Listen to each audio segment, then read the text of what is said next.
Hello, and welcome to Harder Than It Looks, Parking Uncovered, a podcast to facilitate connections and illuminate real solutions to common problems within the parking and mobility industry.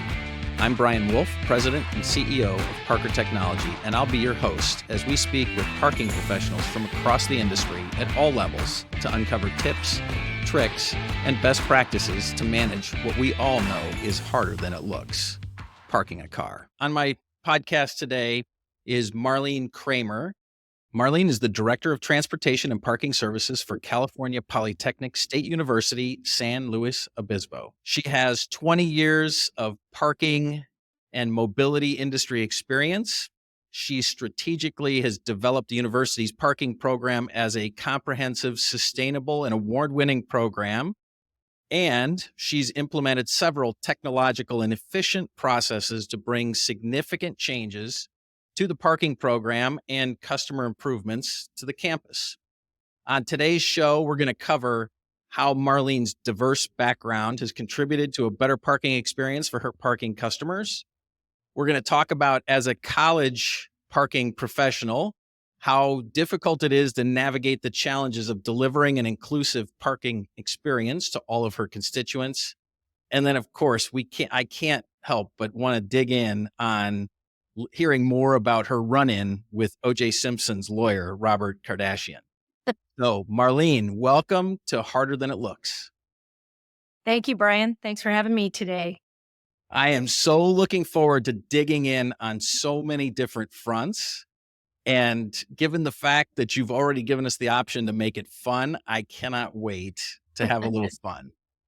So to kick it off, what I like to do, rather than just going straight to how did you get in parking, I like to actually hand the mic to my guest, to you, and ask you to go back as far as you'd like and tell us your story. So tell us how you eventually, it's going to end up at parking, but you're going to tell us along the way. That gives me a little bit more history on you, and I think it gives our audience a little bit more depth about the people that are on the podcast. So I'll hand you the mic and tell us your story. Great. My story begins a long time ago. I am the oldest of four girls, grew up in East Los Angeles, California. And for those of you that aren't familiar, East LA, as it's fondly known and referred to, is a very poor, gang-infested area of Los Angeles, which is east of downtown LA by about 5 miles. Now, East Los Angeles every block is claimed by a gang. And what's really interesting is I had the fortune, my family purchased our family home back in the 1940s. And the one block that we lived on, that one side of the block was not claimed by a gang. Wow. So, yeah, just luck. And my parents were not affiliated with gangs, so I was able to stay out of that mix. But growing up in East Los Angeles, it was challenging, right? Just growing up in that environment. But I had a lot of great teachers growing up. Primarily through high school, I studied calculus with Jaime Escalante. I don't know if you're familiar with him from the movie Stand and Deliver. Yeah. Well, when they were doing the background on the movie, I was a student of his. And so they would come in and study us for the movie and study Mr. Escalante. And one of the things that he did is he gave us a lot of opportunity, not just with teaching math and calculus, but giving us the opportunity to get jobs. And he had come to me and said, "Hey, I want you to take this pre-calculus class with me." And I said, "I can't, I have to work. My family, I need to help my family." And he says, "If I get you a job, will you come and be in my calculus class?" Wow. Okay. And because of that support, it was great. I got job experience and I was able to be part of an amazing program. Luckily, I was a book nerd and straight A student. So that's another reason why I stayed out of the whole gang environment that was very prevalent in growing up. So in high school, I decided that I really liked math. I thought I wanted to be a CPA. And Okay. that was going to be my focus I was going to be a CPA. I loved finance. I loved numbers.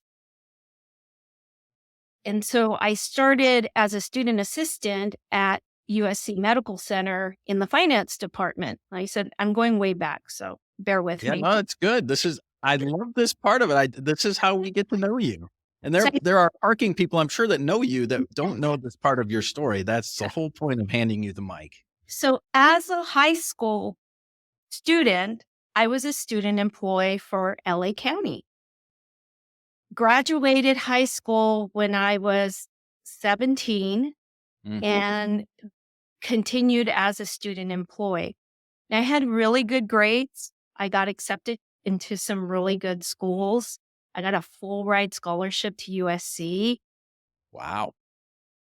Yeah, but there's a sad part of that story in that Uh, my parents, for religious reasons, did not believe in secular education.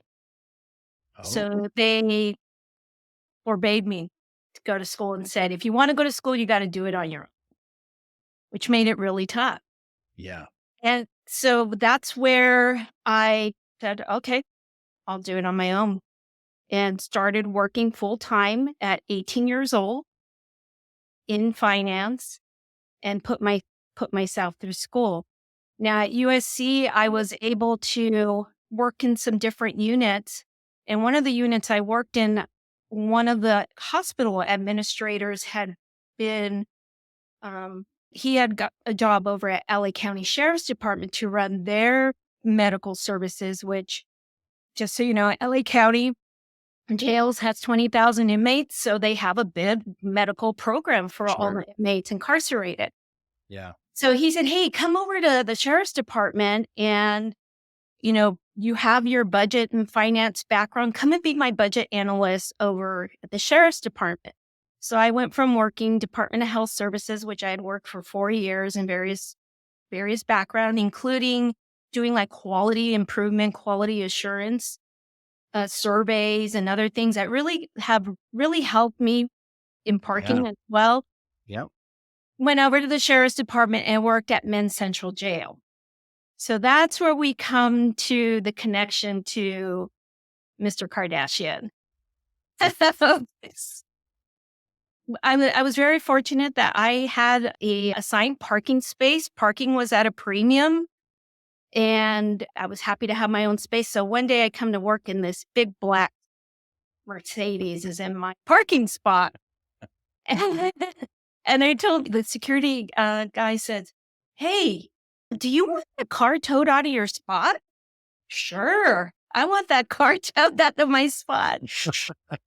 And so then later on, not a big deal. Okay, I'll make it happen. Leave your keys. I'll move your car into the spot once we tow the car. And okay, I went off to work. And so then later on, someone came up to me and said, Marlene, did you know that was Robert Kardashian's Mercedes? I didn't know. I didn't know at the time. At the time, OJ was going through trial. So there was a lot of media attorneys and a big Great. circuit there every day. Anyway, that was my first parking act, was having Robert Kardashian's car towed. So Interesting. Okay. So you're at the jail in yeah. finance, Yes. but you So, got a taste of parking. How did you actually get to parking? okay. So let me speed up this story a little bit. So yes, managed basically a $30+ million budget for medical services for jail operations. And then I got promoted and went over to sheriff's headquarters and continued to do finance and budget operations for field operations at headquarters. And Okay. then my last promotion was I was what they call the trial court funding operations person, and my job was to manage about a 40 to $50 million security budget for a whole West Bureau of Courts for LA County. So I was deep into budget and finance, and simultaneously, I was going to school and back to I wanted to be a CPA as an accounting major. When I Okay. started to get into my third year of accounting, I realized I didn't like it. It, it was too detailed. I think it was tax accounting that killed me. And then I said, I like numbers, but maybe not that much. So Mm. I'd switched to finance, which Okay. loved the analysis. Yeah. And that was more of my happy there. Yep. Yeah. And so what happened is I had a great career with LA County. My my then fiance at the time got a job up here at Slow PD. He was a LA County Sheriff's deputy, and he transferred up to San Luis Police Department. And this was an area that we loved. If you're not familiar, the Central Coast is just so beautiful. We were Yep. talking about starting our family, and he said, "Hey, do you want to start a life on the Central Coast?" And so we took a leap of faith, got here to San Luis Obispo, and I got a job at the university, still not in parking. Okay. In finance. And not even in finance. I just took whatever job I could get, Brian. Okay. It was just one of those things where I had always had that finance background. Well, about a year later, there was a job that opened. It was business services coordinator for the police department. And that position reported to Cindy Campbell, who many of us know in the industry. Yeah. And so I had the good fortune of being hired by Cindy, and I became her business services coordinator. I did not realize that I got a job in parking. I was tricked into it. I'm kidding. Yeah. And so running the business aspect of parking on a university campus with primarily within California, there's so many rules, laws, regulations in terms of how we operate. I remember meeting with our main finance person, and she said, parking is the hardest budget to manage on campus because of all the rules that we have with the different funds and uses of funds. I'm like, okay, hey, challenge accepted. I then started learning the complexity of parking, Yeah. and it blew my mind in terms of what was there and as a business, what we needed to do. And so over the years, I had the good fortune of working for Cindy for 15 years. She hired me in 2000 and she retired in 2015. And so over those 15 years, was able to learn the industry, implement technology, and really run a multi-million dollar business. When you meet people on the airplane or you're sitting somewhere and they go, "What do you do for a living?" And I used to say, "Oh, I work in parking." And the response is, "Do you park cars?" Versus saying, "Hey, I run a multi-million dollar parking and mobility business," right? Right. What different? Yep. And I think over the years, we've had to learn, and that's some of our development within the industry to really speak the language and explain the story of parking, explain the complexity of parking. Because Yes. everyone's a parking expert because they park their cars. And how Yeah. complex could it be? How hard could it be? How Well, what's funny is that is actually my second question. I've got it written right here so I can prove it. But I was, as I was thinking about your job on the university, but everybody tells the same story. The name of the podcast is Harder Than It Looks.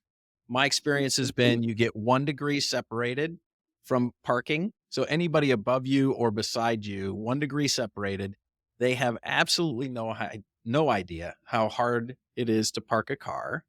And so my question is, what are the tips or tricks? What have you found to be most effective in helping colleagues who know nothing about parking and think it's just putting a car between 2 lines, understand how complex it is and get them to follow the rules because they have to? Yeah, I think it takes a lot of patience. Mm, in a lot of time because you don't convince people just in one setting. I think you right. have to build a relationship. You have to slowly show them the picture or feed them the story in a way that they can consume. If I start talking about all the complexities of our program right away, it's just going to fly over them. But if I can get to a common ground and start explaining why things are set for whatever reason, whether it's regulatory, other mandates outside of our control, then it's more understandable and m- more consumable, lack of a better word, for people to understand the complexity Yeah. and what the decisions that we're making on campus. Yep. I always like to say parking spaces on campus are like seats in the classroom. There are only so many seats. And so Right. there could be 100 students that want that math 101, but there's only 30 seats. So Yeah. how do we do that? It's a limited commodity and Yeah. we're treating it like a limited commodity. I think it's just it takes time and it takes time to build those relationships and you have to be intentional about building those relationships and taking those opportunities and being ready for Yeah. those opportunities when they present and they present themselves at the strangest times. But at the same time, just being ready to Yeah. have your elevator speech ready to go. Right. Okay. So I'll bet you've got several stories about the right time or the opportunity, or maybe the hardest turnaround. So the hardest person that you ever encountered and how you turn them around. I'll give you your option to tell me a story or two of success and maybe failure, but success of turning somebody around, helping them finally understand how hard it is for you to park a car. Well, that's a tough question because there's been just so many over the years that it I think about some of the community members and how they have felt that we were that our students were specifically affecting their life and their quality of life. And what's difficult is Cal Poly is located in San Luis Obispo. We have a community college just to the north of us in San Luis Obispo, and we have a community college south of us. There are a lot of people that come to this area, not just to come to Cal Poly, but to attend the community colleges. Right. So a lot of times it's not just our students specifically, Yeah. but I think taking the time to listen, and sometimes it takes multiple times. I was thinking of one woman who called me several times. She had, and mind you, we are limited by the property lines of the university. I don't control parking in the city. That's City of Right. San Luis Obispo. Yep. So this city resident is calling me every day about my students parking on her street. She's like, I put cones out at the street and they threw them at me, and I'm just trying to listen. You don't own the street. It, Yeah. I'm very sorry. So trying to just and some of those individuals, it's like, oh no, so and so's on the phone again, so and so's calling. But I think if you start building some rapport and a relationship, and they see that you're actually trying to do something, Yep. that's that's huge. And I Yeah. think that's when you gain that you get an edge there where you can Yeah. turn it around. And I always think if I can just have them leave, they're not going to leave happy. And we talk about this in customer service here. We're not Nordstrom. We're not Burger King. You can't get Can't it get it the your way you want it. Yeah. so it's not that type of customer service. But that doesn't Right. mean that we aren't customer focused and try to do things to make that experience better. Right. So yeah. So your colleague, Maria Urshad, was my guest last month, or I guess this month, technically. You'll come out next month. And she told stories very similar to yours around the value of building relationships with key constituents or with some of the most vocal constituents, so that over time they could see that, number one, she wasn't going to change her mind. And number two, she was trying to act in their best interest and actually make the situation better. But it was never going to be perfect. But they developed a mutual respect for each other based on the fact that they could see that you were trying to make the situation better for everyone, not just them, but for everyone, and that you had a good heart. So I'm sure that's been your experience as well. And I'm Exactly. sure you've never had any run-ins with any of the executive staff at the university who are upset about where they parked or where they couldn't park, or where they parked and then got a ticket or something like that. I'm sure that never happened. No, yeah, we have our different special groups that we have to handle and manage, and I think we do a pretty good job here. I'm really fortunate. Our senior vice president, she ran parking at another university. Not ran parking, but parking was in her portfolio, and so she understands parking. And for the last 8 years, she's been a great advocate for our program, and I really believe it's because of her knowledge and background of how Yeah. complex parking is that we've gotten a seat at the table. And she will also be very proactive to say, "Hey, Marlene, do you know about this issue? This is going to affect parking down there." And so fortunate to have that, because that just makes a world of difference when you have your senior leadership in tune with the challenges of parking. Yeah, no question. You, in fact, have a luxury of Yes, having an executive that knows, or at least was exposed to parking. So yes, count yourself among the very few, I think, probably, that have that.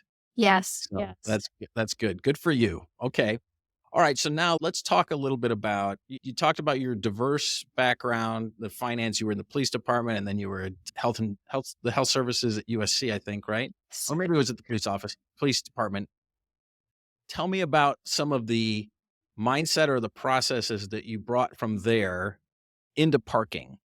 I'm guessing that somebody listening to this might be interested in how you took your past experience and sprinkled it into your parking experience. Yeah, my background in law enforcement administration really just transitioned so well into parking, just because you have to understand and be a student of the laws that are out there, what you can and can't do, how you do it, the service that you want to provide to your community and how you do that, how you outreach to your community. All those things transition into parking enforcement, Yeah. because at the end of the day, we're here for the safety and security of our communities. And that's priority number one.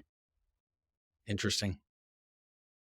So that background was really, it was really important. And the background of running a multi-million-dollar business with just, when that position opened, it was just a perfect fit for my background and what I had done in the sheriff's department, and then bringing it here, the quality improvement programs, the customer surveys, Hmm.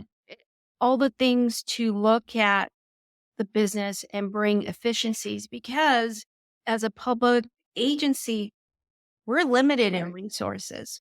Yeah. And we I have an extra complex level within the Cal State University system, because we have California's wacky as is with laws and what's that. I won't get into You said it, I didn't say it, but I might have thought it once or twice. you know, there's a lot of good intentions with the laws that are put out, Yeah. and it they're not, because they don't understand the complexity Yeah. of getting people around and the industry. It just, unfortunately, there's some laws that have been proposed and even passed Yeah. that really affect our operations. But where I'm going with this is, in the CSU, we have another complex issue. Parking on a university campus, on my campus, is Yep. self-support, which means no state tax dollars come to parking. We operate as a business. Yep. Okay. That was one of my questions. However, However, we are limited in what we can charge our users because of collective bargaining or union agreements. So it's like saying, hey, Brian, I want to buy a caramel latte from you. That latte costs $5, but I only want to pay $2. They're all the staff faculty, their parking rates are really artificially low.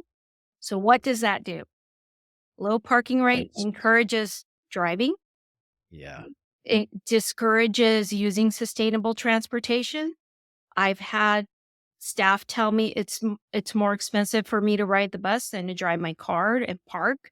Now, the full cost of driving their car is not considered, but sure. when they're looking at $2 a day to park versus a bus pass that's maybe $60 a month, and that's $2 a day. Their perception was that it's a lot easier to drive than it is to take public transportation. It is because it is easier to drive and it's more Yeah. convenient. Yeah.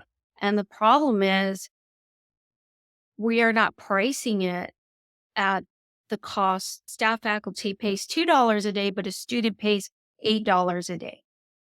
So then you get into, but then so we have these really tough constraints in terms of Yeah. managing the business. And yet we're still on the hook to make all our debt service and all the expenses associated with running our business because we're not state funded.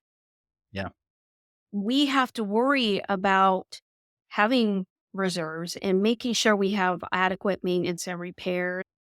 And it's a really tough situation. We try really hard within the CSU to work together, collaborate. One of my sayings is let's work smarter, not harder. If I've solved something or done something, I think of our transition to LPR and going permitless.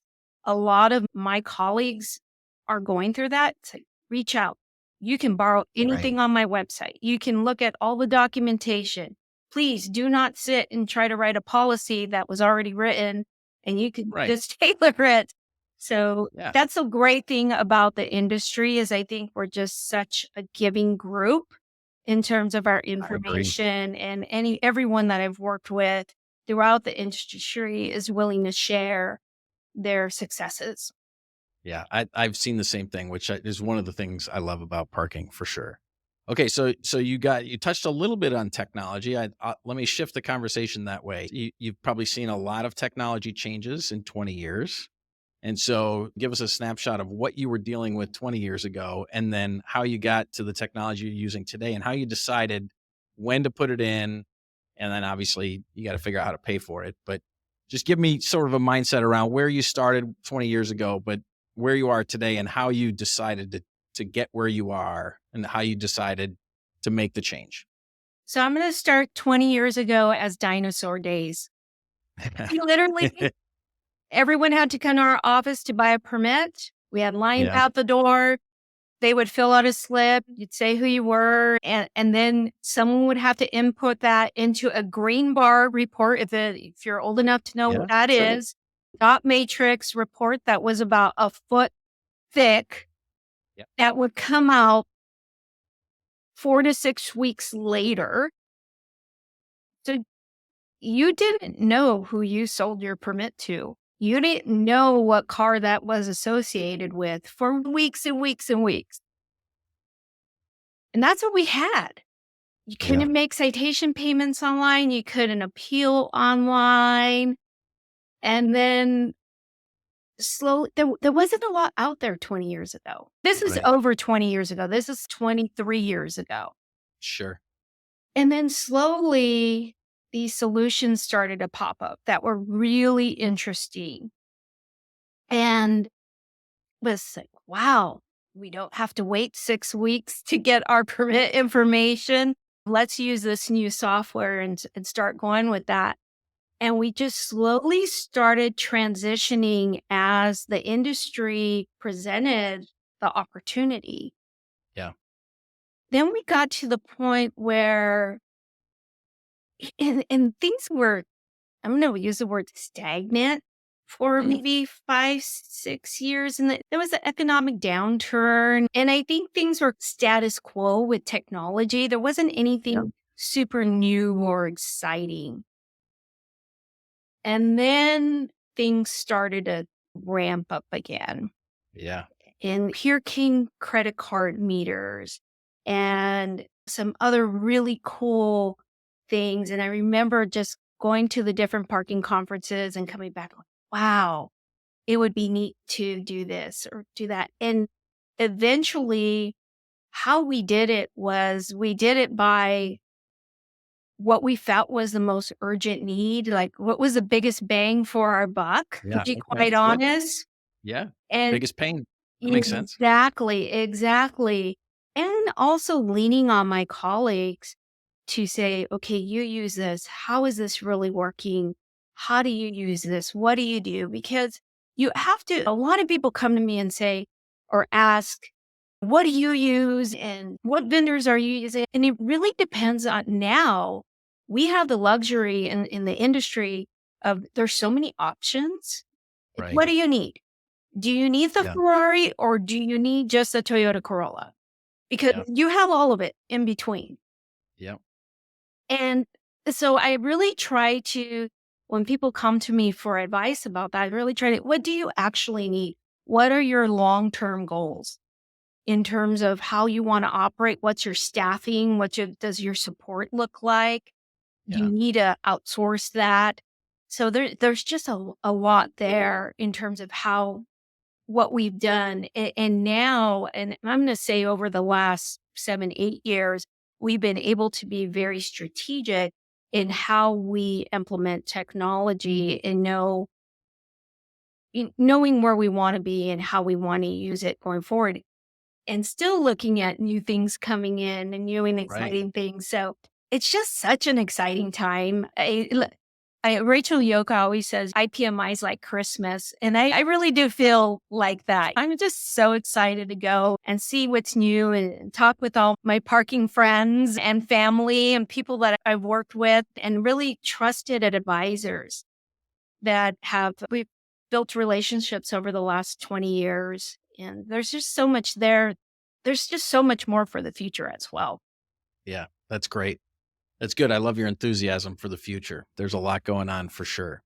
Okay. So I probably should have done this earlier. Give me a sense for the size of staff, the scope of your operations there on campus. Okay, a little bit about the campus size. So we're at about 25,000 students, about 5,000 employees. We're set on about 6,000 acres. So we're a really big ag campus. The Okay. core of the campus is a little over 100 acres in terms of parking spaces. So about 8,000 parking spaces. Okay. And about of those 8,000, about 3,000 are in structures. And then the Okay. rest are surface lots. Yeah. Our team we're small but mighty. Our team is not very big. We have 4 full-time parking officers and about 10 on-call part-time parking officers. Where we have a big contingent of student employees. Okay. We're usually between 30 and 40 student employees.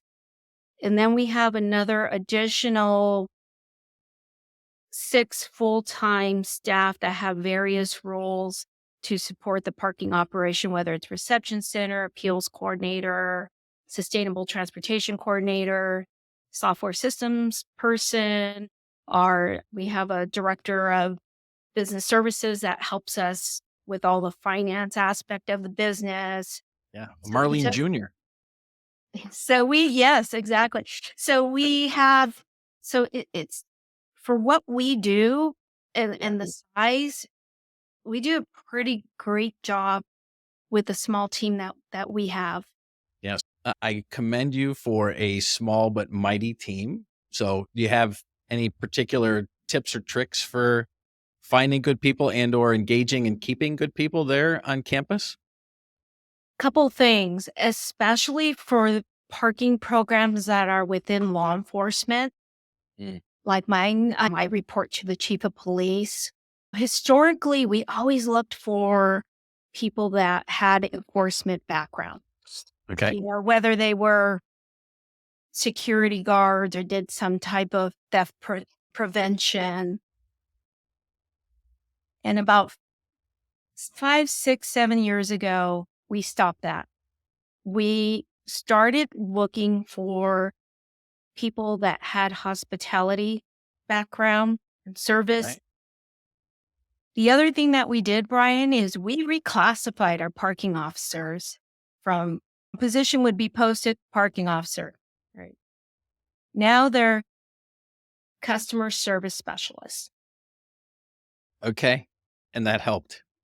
It has helped tremendously. We rebranded the whole department. Nice. We reclassified the parking officers to customer service specialists.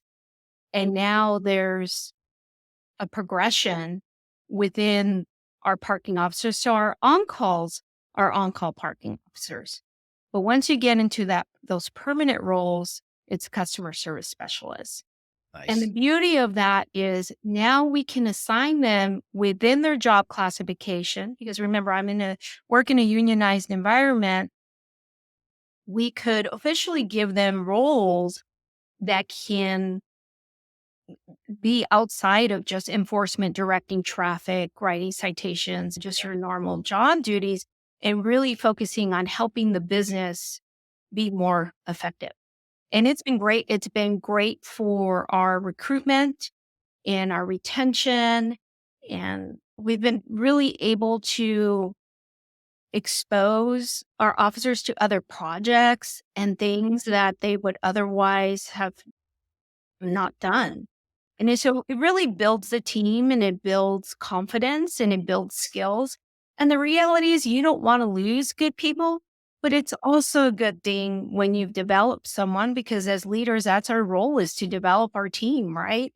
And you go out there and make sure that they have an opportunity. And what's great is that that gets infectious as well. Like right now, we have such a great team. They really work well together. They gel. They're very supportive of each other. And they're very supportive of the overall department. And it's a really good situation to be in. When you have happy people, they attract just good energy. Yeah. It's been my experience that kind of good energy starts at the top. And I've told the story many times where you can go into any setting. In fact, my kids are already programmed this way. You can go into any setting, and if you have a great experience, I guarantee you go find a leader who really cares. And if you have a really bad experience, this is where my kids usually come in. They're like, they probably got a really bad manager, don't they? It starts at the top. People take on the characteristics of their leader. And so my guess is if you've got good chemistry and they're gelling, it's probably as a result of your leadership. So congratulations for that. Thank you. Yeah. Okay. So now we're going to go into my version of the lightning round. Okay. And I've just got 6 questions. It's not really a lightning round because you're going to answer the questions, but I'm asking all of these questions to each of my guests. So if I were to go around and talk to your staff and they were to hear a phrase, they would say instantly, oh, that originated at Marlene's, definitely. So for me, if people hear experiments never fail, or if they hear it's not over till I win, they absolutely instantly know that was originated on my desk. So what phrase are you known for around the office, or phrases? None of them are original. Disclaimer. Okay. Let's work smarter, not harder. Sure. Definitely say that a lot. Okay.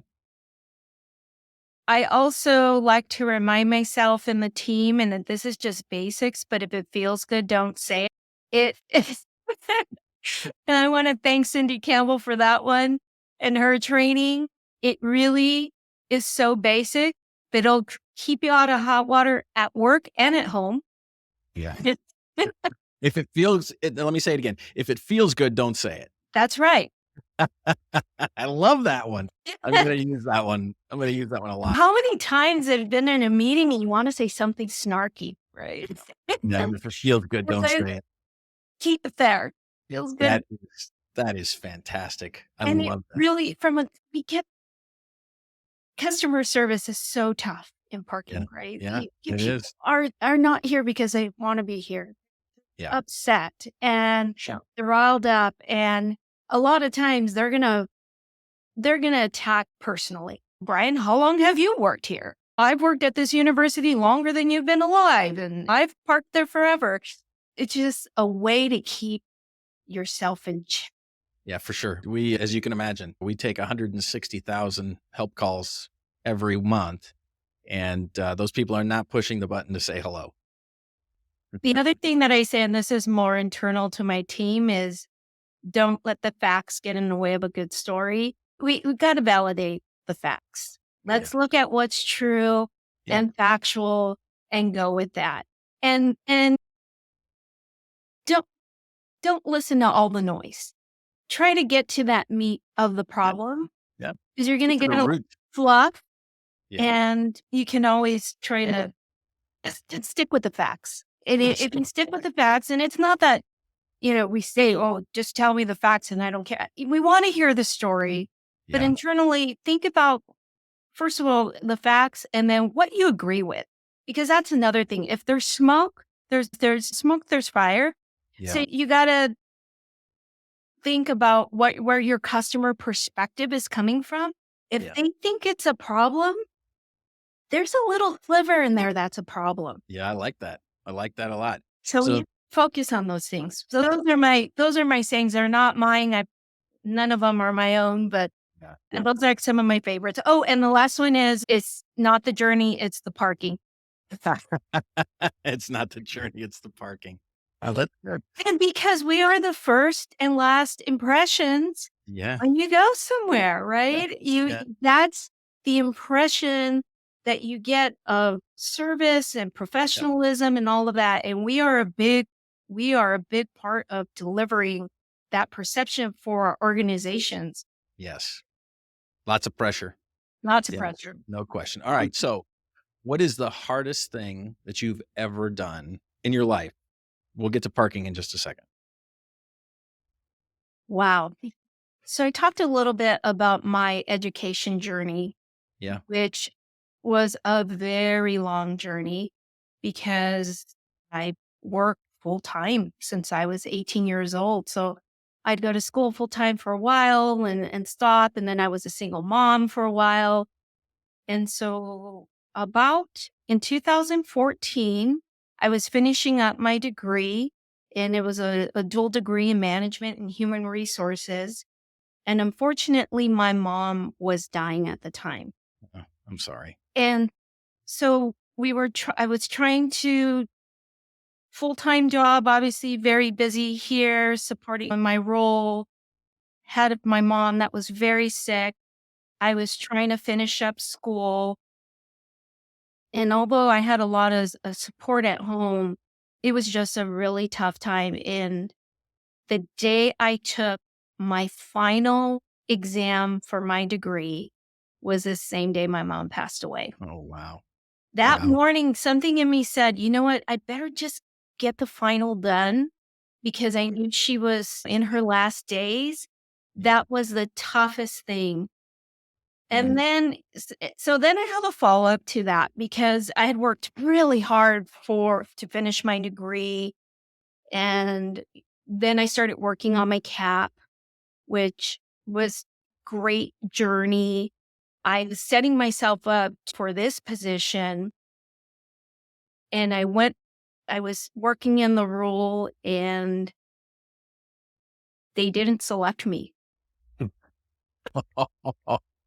Oh, This podcast is only half an hour going into the story. They didn't say, I was devastated. I had done everything right in terms of background education, serving on the board for, CMPA for 15 years. And I was pretty devastated. And there were several friends in the industry. And as I go back to your network in the industry, and there were people, I was devastated. And unfortunately, the person that was running that hiring committee really wanted a more law enforcement person in the role. Sure. I've never been that law enforcement. I've never written a parking ticket. So I didn't have the street cred. Yeah. Or Yeah. long story short, talked to a few people. I think of like Romy Valera and Casey Jones and other Yeah. people in the industry that say, hey, if they don't value your worth, then maybe you need to look elsewhere Yeah. and figure it out. And that it was really tough to deal with that. But that was the best advice that I got. And so I did. I found another job in another agency. And then when I was leaving, they said, wait, you can't leave. We want you in this role. So it didn't work out exactly. It wasn't like a perfect story in terms of how I got to my role. It was a very hard journey, but I was very, very passionate about the role and felt that I was the best person for the role. And I'm glad it ended up working out. I see it as just a little blip. It built some character and made me reflect on what was important and what I needed to do to be a better employee. Yeah. That's great. So you also in that story are just demonstrating something else that I love about parking people, and that is that they are incredibly gritty. Mhm. Parking people have grit, and they push through. And so clearly that's exactly what you did. All right. So then what's the hardest thing in your job today in parking? What's the hardest part of your parking job today? So the university has a lot of goals in terms of growth, Yeah. and all that growth is happening on parking lots. Oh, okay. So your inventory is shrinking. Inventory is shrinking, costs are Yeah. going up, Yeah. revenue is affected, Yeah. and I'm constrained by unions on what Rules. can charge staff and faculty. Yeah. So Well, it's a perfect storm. And, the overall goal is it's like the tale of two cities in terms of what we do as a department, because really the vision is to reduce single occupancy vehicles on campus, right? yeah. Reduce vehicles. At the same time, I have to, we have to sell parking to pay the bills. Right. So Yeah. it's a really tough situation and balance to be in, to balance all the sustainable goals are really important for our future. And I get it. At the same time, you have people that need to get to campus various ways. How do you do that with Yeah. very limited inventory and resources? We're in a pretty rural area here in San Luis Obispo. We don't have the transit and other supporting um, resources for our commuters like we do in LA or San Francisco. Right. So it makes it a really Yeah. tough job. Yeah. Good thing they got a finance person in that job. Yes. Bills. Yeah. I That's got to pay. funny. That first day of permit sales, I always say, hey, we can make the house payment because we have your debt service. That's fantastic.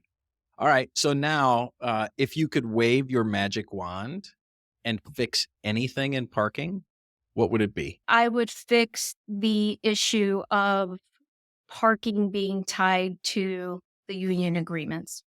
Ah, That is the biggest roadblock we have right now for changing behavior. yeah. It's not really the revenue issue. Yeah. It's the how do we Behavior. change behavior when you have something priced so artificially low? Yeah. So Okay. that's the magic wand one in terms of that. There's a Okay. couple others, but it's That will start there. yeah. Okay. All right. So then when you're not parking cars, what do you do for fun? Oh, I do a lot of fun things.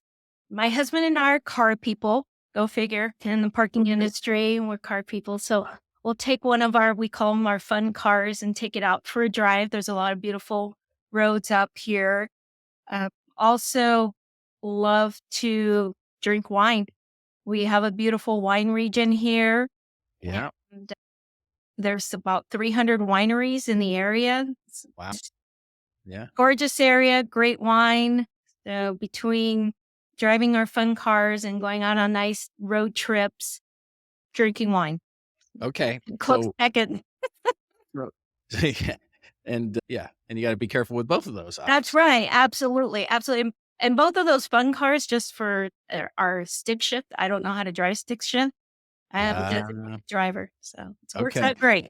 What are these fun cars? Are you comfortable saying what your fun cars are? Sure. Sure. We have a 67 Chevy Camaro.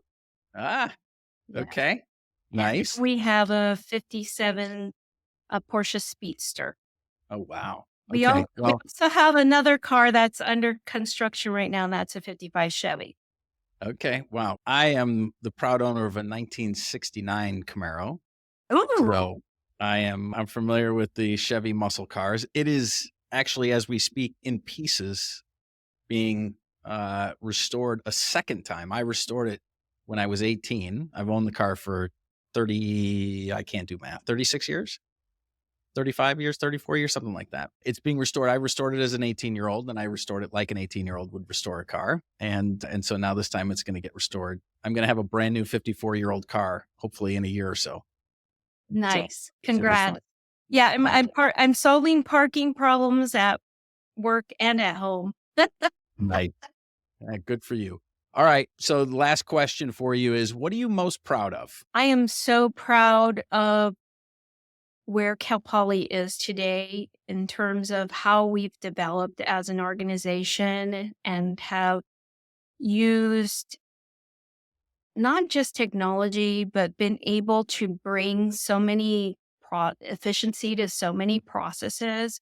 Yeah. Really look at things and say, okay, that's helping that customer, but what are we doing for the internal customers? Yeah. And so it's a continual improvement situation.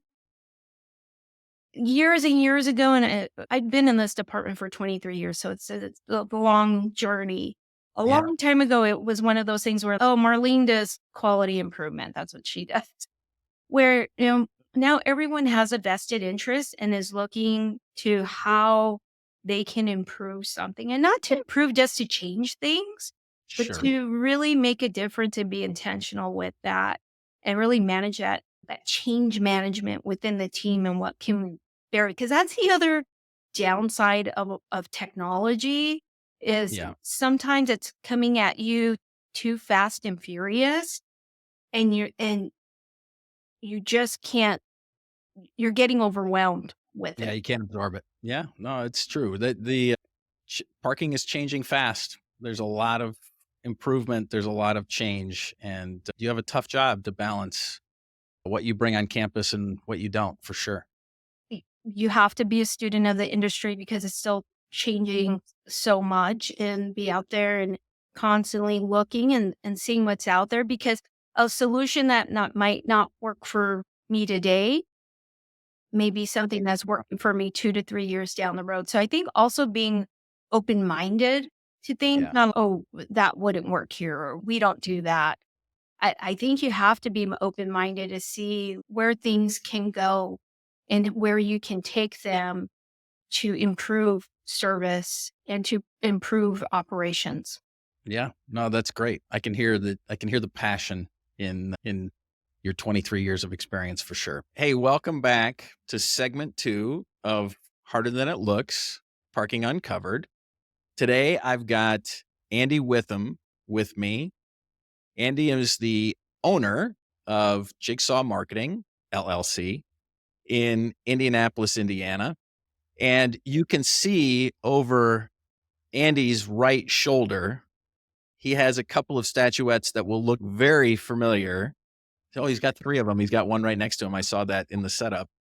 You will recognize those statuettes as Emmy Awards. And so as we were thinking about what we could do for segment 2 and talking with somebody who's probably done something harder than it looks, although I think we probably all agree that winning an Emmy might be hard to do, we thought about Andy. And so, Andy, welcome to the show. Why don't you just take a couple of minutes to give us a little bit of your background? How did you get Where'd you start and how'd you get where you are? Brian, everything I have today is thanks to you. That's really what I trust. That's a good start, but maybe you ought to go back a little further than 5 minutes ago. The first job I ever actually had coming out of college was working for Quentin Tarantino during the production of Pulp Fiction, which was ridiculous because when I was in college, Reservoir Dogs was the movie that we watched every day. And one of the guys got fired. And I had a buddy of mine who I barely knew call me up and say, "Hey, they got an opening. Can you show up?" Is really what it was. And so I was production assistant. I was dragging film canisters from one location to another. I was going out on shoots. I was driving some of the actors from point A to point B. But their creative director, Julie Kirkham, liked me and more importantly, liked my writing. And so she was kind enough to get me an agent, and that agent sold the first screenplay I ever wrote. And nice. So, yeah, lucky, right? It's just because there are guys from Yale, talk about harder than it looks. There are guys from Yale and Harvard who come out every year and they have connections and they have the training and they have the talent and they get the jobs, right? I knew lots of writers who were extremely talented who did not get a shot. So lucky. And yeah, good. And made a career for 9 years selling screenplays, sold about a dozen of them. Most of them are sitting in what's called development hell, which is just a basement in Warner Brothers where and they say, "Oh, we want to do a boxing movie." Okay, cool. We got 25 boxing movies on the shelf. Which one are you interested in doing? So that's where scripts go to die. And the basement of Warner Brothers building? Warner Brothers, right? Okay. All right. The seat of development hell. And so I got really lucky doing that for a long time. And then as a screenwriter, you've got a shelf life. You eventually stop becoming the flavor of the month and they move on to the next guy. And so I did some other jobs in LA for a while. None of them were really all that great. And we're like, okay, we want to start a family. LA is no place to start a family. Let's go ahead and move back. And I got a job working for the local CBS and Fox stations as the creative director there. And that job was really interesting because live TV is so much different than film production, budgets being number one, time being number two. And so while I was there, I brought a new flavor to it and we captured a couple of statues while we were there. And then after that, I finally started getting enough phone calls where it was time to hang up my own shingle and off we go with owning your own business and making videos for it. Okay. So now that's good. So you brought us up to speed on Jigsaw or on how you got to Jigsaw. So what was the flavor that you brought to live TV? Was it your experience in film and the storytelling piece or what was it? That's exactly it. So with television, it's very fast and it's mainly done by people who started off as a production assistant working in the newsroom, right? And then they graduated to copywriter, then they graduated to web editor, then they graduated to producer, and they're all going like this. They're super fast all the time. Yeah. And so really what I brought to the table was slow down, right? And start thinking about your audience because news in particular wants to talk about how great they are and how reliable they are and how it's the same thing businesses want to do, right? Yeah. Nobody wants to hear about your quality. It is the most overused and useless word in advertising because everybody can claim quality. When you're watching the news, you expect that they know what they're talking about. You expect that they've done their research. You expect that the facts are right. We hope. So they were all focused on that. And I was like, stop, let's focus on the viewers and let's focus on what they want and what's appealing to them. And so we started doing emotional pushes for what is news and why does it matter to me? And what does it have to do with more about being involved in the community? Yeah. And the service aspect of it, right? So you start taking that and it wasn't long. It was only 2 years. We took Fox, which was the cellar dweller, in Indianapolis in last place and took them to the first place news organization. Now, it wasn't just us that did that. There were a lot of transformations happening inside the building at the time, but the way we presented ourselves was a huge part. And people started thinking about us different. Interesting. All right. What does it take to win an Emmy then? Obviously, you got to be a good storyteller, but who decides who wins Emmys? The important thing is you have to be on TV. That's really the critical component. Okay, so step one for Brian Wolf, if he wants to win an Emmy, is I've got to get on TV. Yep. Okay. Well, all right. That seems simple enough. The other thing is that you can literally buy a commercial at 2:00 in the morning and produce a piece of content that can be nominated for an Emmy. It doesn't need to be inside baseball television. It just needs to be the coolest thing in its category. Okay. And so you make some cool stuff. And then usually the station manager is the one who said, or the owner of the company, but with us, it was Tribune, said, hey, this is pretty good. I think we're going to go ahead and send this in. And then the Emmy committee, looks at everything in the category that gets sent in. And then they go, okay, these are the 8 pieces that we think are good enough for nominations. And then you get a certificate. You get a certificate from the Emmy committee saying, oh, you've been nominated for an Emmy. It's the coolest thing ever. And then they have the big ceremony with the Now, this is not the one that you see on TV, right? Sure. One you see on TV, thank God, is edited for time and only with the celebrities, really, because that's all anybody wants to see. This is the coolest show, and these are the stars on it. And nobody wants to see how the sausage gets made and the morons making this crap. Yeah. The producers are lucky they get on. Yeah. All right. So there's this long list of people that are nominated for Emmys, and then you win. How do they tell you that you win? You have to watch the show? No, you are at the ceremony for your group of categories, which is you don't want an event that's longer than 3 hours. So they divide it up into a bunch of different groups and go, okay. These people are going to be here. These people are going to be. And so you show, and you wear a tuxedo, and they call your name, and you go up on stage and you say, thank you very much. And then you walk away with one of these little statues. Okay. So they called your name. Was there anyone else that won it, or did Andy Witham win the Emmy? I'm the lead producer and the director on all 3 of them. Okay. And then when I caught the nomination, you can add people onto the nominations. I made sure my editor and my animator both got nominated along with me.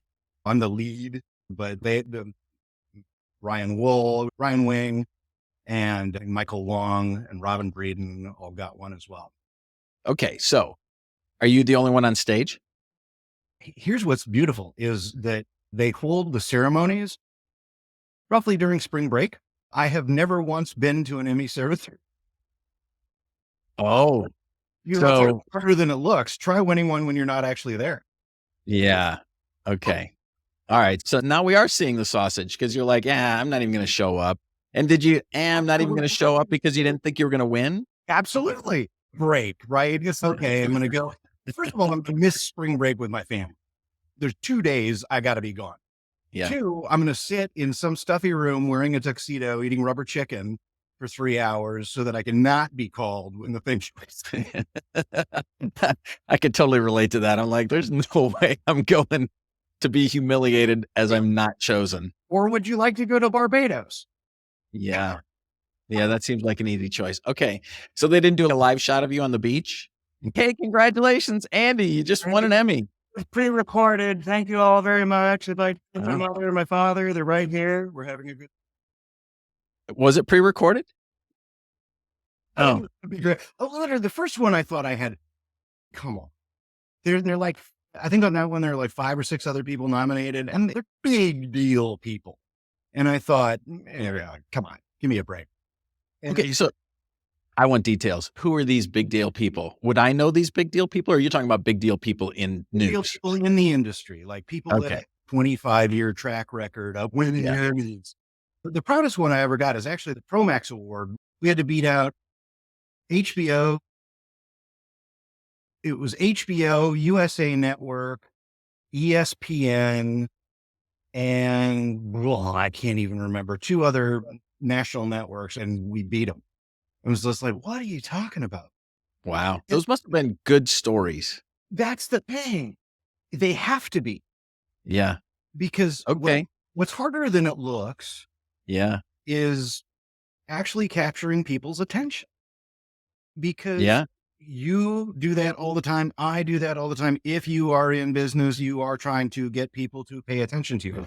How many emails a day do you get about lead generation techniques or remote assistance or production people or marketing, all this stuff? Yeah. And it's just noise. Yeah. Yeah. I've got 614 emails in my inbox unopened right now. And 80% of them are the people that you just described. I don't want to see them. I don't want anything to do with it. Right. And figuring out a way to capture somebody's imagination Yeah. is really hard and really valuable. Because Yeah. if you can do that, you can get the camera to turn your way.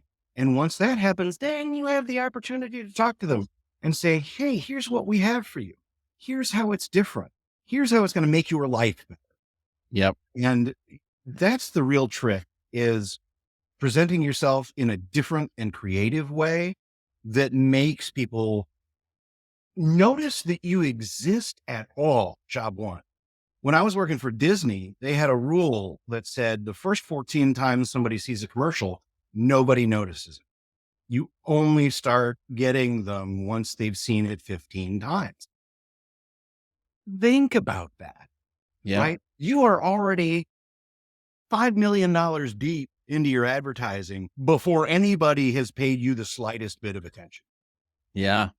Yeah. Go ahead. I'm sorry. Keep going. Which is why you want, the number one thing you want is that reach and frequency, where it's just, Right. I'm not hitting you once, I'm hitting you 16 different times. And oh, by the way, what I'm hitting you with is appealing. And what's the mistake so many people make, if you don't mind if I go off about this, the mistake so many people make is that they talk about themselves and they talk about how great we are and we talk about quality. Yeah. Right? Nobody cares. They don't. What do they care about? They What should they be talking about? They care about themselves. That Oh. is the number one thing. Okay. If you had, I don't know, let's say a lead generation thing, and one of them stands out. And the reason one of them would stand out is, I'll just make something up on the spot. We are going to bring you a lead every day until you have a sale for free.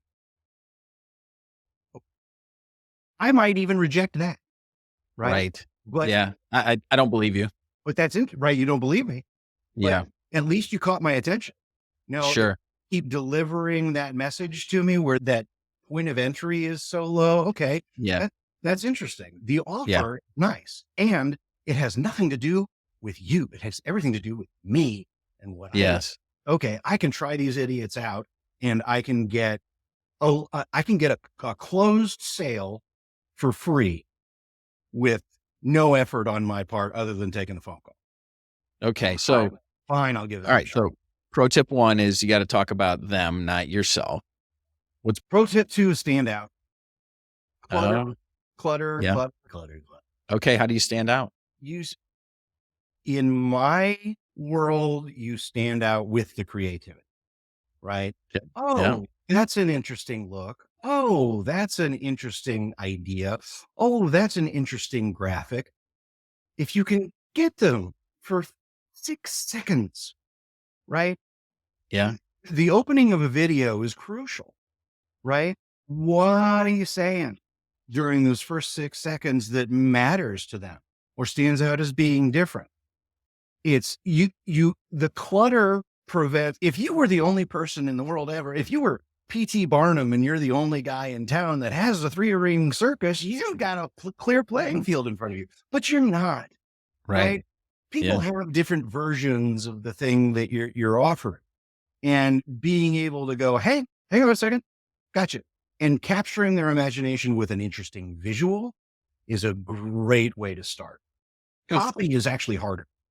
Compelling copy right off the top, because number one, a lot of companies don't want to do it, right? They want to, we want to have our logo first, and then we want to start to go into a standard operating. Hey, this is what we do.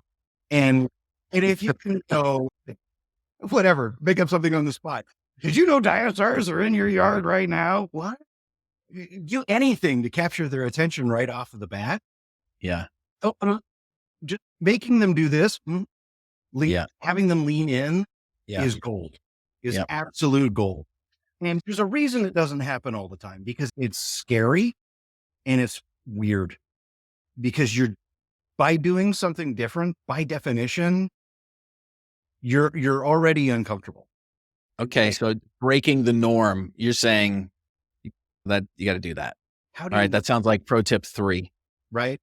You take a look at, okay, I'll give you examples with Geico, right? I'm Okay. selling insurance, the most boring thing on the planet, Yep. right?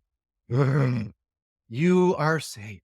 You are protected. We will take care of you. No one cares. We've got a gecko. Right.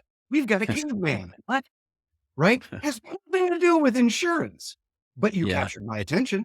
Why is there the talking gecko? Why is there Right. the caveman? And what Geico did, and they eventually forced everybody else to do it, like Liberty Mutual is this poor man's knockoff. Yeah. Because they're stuck, right? Progressive is stuck with flow because they came up with one idea and they're going to drive that sucker into the ground for 15 years. Same thing with Liberty Mutual. You're going to see the guy and the emu over and over again because they came up with the one idea. And what Geico did was they just throw a bunch of writers in a room and go, okay, best idea wins. And month after month after month, you see an entirely different Geico commercial because the best idea won. Yeah. And it's fantastic. Is Geico better than insurance company X? No. Is State Farm worse than Geico? No, absolutely not. But Geico grabbed your attention. He's getting somebody's attention. Okay. So we're coming around the bend here, and the first idea was that winning an Emmy, so beating HBO and ESPN and USA Networks, pretty hard, I would imagine, but it's storytelling. It's grabbing somebody's attention, and it's ultimately standing out in the crowd, which is what everybody's trying to do. Obviously, when we're trying to sell something from a parking perspective, as people are trying to fill up their garages and they're trying to give people a great experience, it's about looking different, and it's about being different, and it's about also being consistent, right? You've got to be consistent with whatever message you have, because somebody has to see it 15 times in order to grasp it, or 14. Was it 14 or 15? 14 times, according to the Disney rules. Okay. Disney's pretty smart. Yeah, they know. Oh my gosh. There was a great example when they did Shrek, right? This was the first big DreamWorks release. Okay. And, oh, wow. And they screened it for everybody and they got an 85%. Amazing. Fantastic. This movie is going to be a hit. And as an experiment, they ran it for a test audience with the Disney logo in front of it. And the logo alone was worth 7% boost, because there is so much value in the Disney brand. Yeah. That brand alone was worth 7%, which was something like $14 million, right? That for one movie, that was what was baked into the cake.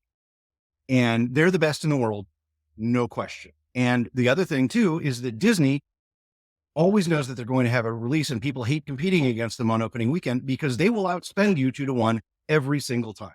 Whatever your marketing budget is, they'll double it. They will drink your milkshake because they're like, no, July 4th weekend belongs to us. Yeah. Don't even try. Yeah. Okay. All right. Don't try to compete against Disney. That sounds like pro tip 5. I'm not going to try and compete against Disney, although we do often refer to Disney as setting a standard that people are being expected to live up to. Yeah. And I believe that's true, even in parking. Yeah, absolutely.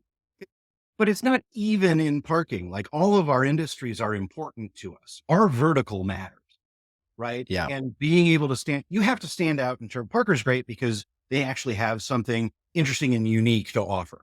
Like, this is a service that nobody else has. This is a technology that nobody else has. Okay, excellent. Now, how do you get it across to people? And being able to do that consistently and are really the key things. And capturing somebody's imagination takes courage and daring and fortitude to do something different and take a risk, because there's a risk in Geico looking stupid. Can you imagine the original meetings where like the board is looking at this stuff and going, What do you why do? do we have a Yeah. gecko? Because it Yeah. sounds like Geico. No, please. Oh, yeah, I No. get it. Okay. Let's talk about how we're reliable. Let's talk about how we're good. Let's talk about how they can trust us. Oh, yes. Let's spend time telling people how they can trust us. That's always the sign of trustworthiness. Yeah. Yeah. Okay. All right. Give me one last pearl Sure. for how to win an Emmy For how to win an besides Emmy? being on TV. How do I got to tell a compelling story on TV at 2 a.m. You said I could do it at 2 a.m. I will actually tell you the number one thing. Okay. Because I actually know it. The number one thing to know is that you can't do it. And not you, Brian Wolf, anybody, right? Okay. You need the right people in the spot, right? There's no chance. The coolest thing we ever did, in my mind, was wanted to show, hey, our morning newscast goes on longer than anyone else's. Who cares, right? Yeah. But what I Sure. did was I had a 180-degree track that went around in a circle, and you put the newscasters in, and you have the camera go around them. So the whole thing keeps moving, and then you replace the newscasters one by one as the day goes on. The sun comes up, the day moves on, and during the time the city is changing behind them from one environment to another. That was a home run. I came up with the idea. I produced the idea. I directed the idea, but I couldn't do the animation. I couldn't do the lighting. I couldn't do the camera work. I couldn't be the person standing on camera delivering the lines. There are a whole bunch of things that you can't do. And if people try to get away with basement level marketing all the time because they don't want to spend money on it because it's scary and they feel like it's a money hole. Okay, I completely get it. Lots of people have thrown money down the hole over the year. However, Sure. if you want to stand out, you have to tap the right people and say, hey, I need you to animate this. Hey, I need you to write this. Hey, I need you to do this, because I've got a whole bunch of awards. I can't do it all. Right? Takes I a team. know that I need people on the team that are good, not cheap. Yeah. They've been working with us for 5 years. Right. Yeah. All those excuses have to go. You need to get risky and say, hey, you know what? I was on YouTube the other day and I saw this piece of animation that I thought was absolutely fantastic. Let's talk to that. Right. Let's see what she can do for us. Right. Any ideas? Let's take a meeting. And being able to tap into other people's creative talents is key, because that's what they're good at. Right. And people try to do it themselves and they're like, oh, I've got a great idea and I'm going to put it together and I'm going to.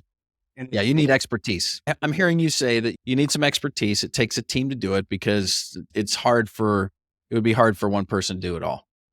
Absolutely. Yeah, that sounds like parking. You need a team. Sounds like Parker. Exactly. It's like you have got to have a team. And coming back to Parker, just real quick, you've spent years building that audience, and none of it was easy. Right? Little by little, bit by bit, piece by piece, you slowly start gaining people's attention. And in the beginning, it's very much about just trying to get them to pay attention to you. Now, point where your reputation is helping, right? Oh, they're helping us with this. Oh, we're helping up with this. Okay, great. Being able to tap into that market and get their attention in the first place, you've got to stand out and get the right team to do that, because that helps. Yeah. All right. Awesome. Andy, thank you for your time.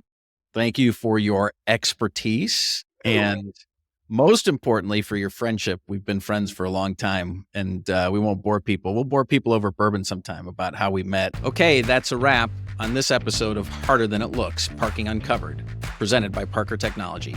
Please leave us a review if you liked what you heard. Make sure you tune in next month as we continue to uncover tips, tricks, and best practices to manage what we all know is harder than it looks: parking a car. Bye for now.